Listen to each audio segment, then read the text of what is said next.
Shalom Bapak Ibu Saudara yang dikasihi Tuhan. Seri pengajaran hari ini berjudul Besar di Mata Tuhan.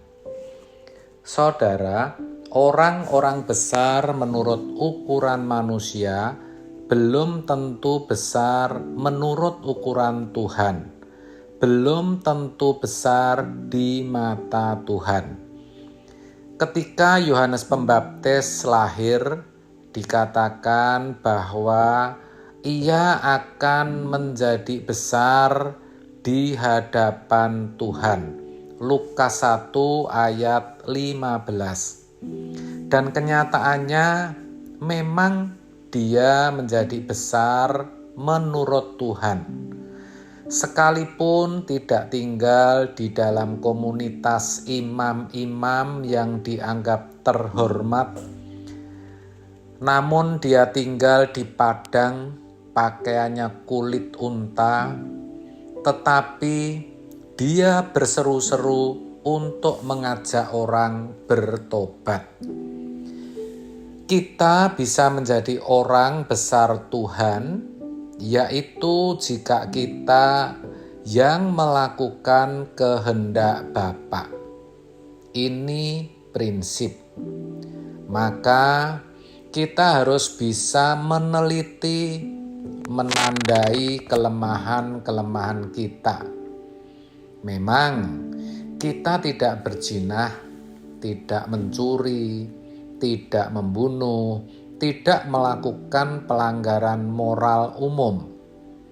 Kita juga tidak melawan orang tua, bohong, memberi saksi dusta. Tetapi ingat, ada dosa-dosa yang kelihatan remeh, tapi itu melukai Tuhan. Kita harus bisa menandai ketika kita gagal hidup suci, gagal mentaati Tuhan dalam perkara-perkara sederhana. Kita harus selalu minta ampun. Setiap kali kita minta ampun, kita berkata, "Ini terakhir Tuhan.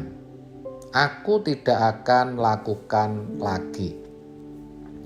Namun kenyataannya terjadi lagi dan kita berkata juga, "Ini terakhir Tuhan," tapi dengan hati yang sedih. Kalau untuk kesekian kalinya kita sampai berkata, "Ini terakhir Tuhan," pasti hati kita hancur. Kita berkata, "Mengapa aku melukai Engkau?" dan rasanya mau mengutuki diri. Bukan dosa besar memang, tapi mestinya kita bisa melakukan segala sesuatu tepat seperti yang Allah kehendaki. Dan hidup ini menjadi indah, asik ketika kita bisa lewat dari kesalahan-kesalahan dan tidak melakukannya lagi. Kita begitu yakin bahwa kita sedang bersama dengan Tuhan. Saudara, tidak ada yang bisa melarang kita untuk melakukan kehendak Allah. Dan kalau kita sudah melakukan kehendak Allah, kita akan memiliki kerinduan untuk menyukakan hatinya. Dan itu menjadi kesukaan. Kita akan bisa merasakan bagaimana Allah disukakan. Bukan fantasi. Allah itu Allah yang hidup. Allah yang bisa berbicara dan memberitahu perasaannya kepada kita. Kita bisa merasakan bagaimana perasaan Tuhan terluka ketika kita berbuat dosa. Kita juga bisa merasakan perasaan Tuhan waktu kita melakukan apa yang Dia kehendaki.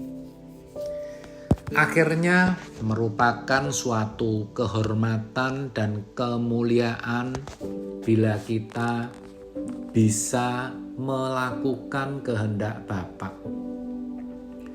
Dengan demikian kita bisa memancarkan kemuliaan Allah seperti Yesus yang adalah teladan kita.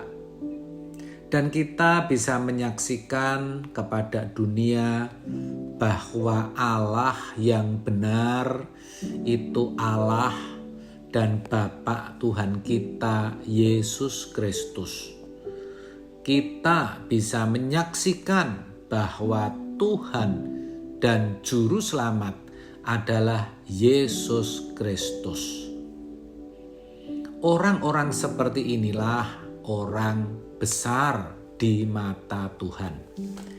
Sebab orang-orang seperti ini akan dipercayai Tuhan untuk pekerjaan besar.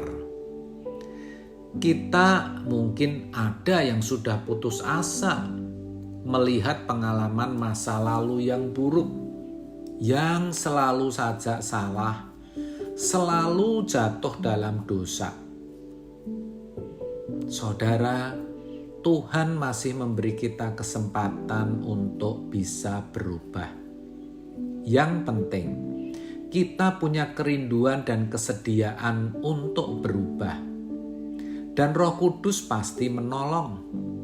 Kita pasti akan mengalami perubahan. Kita belajar untuk sungguh-sungguh memeriksa diri. Kalau ada dosa yang kita masih lakukan, ada suatu yang tidak patut kita perbuat.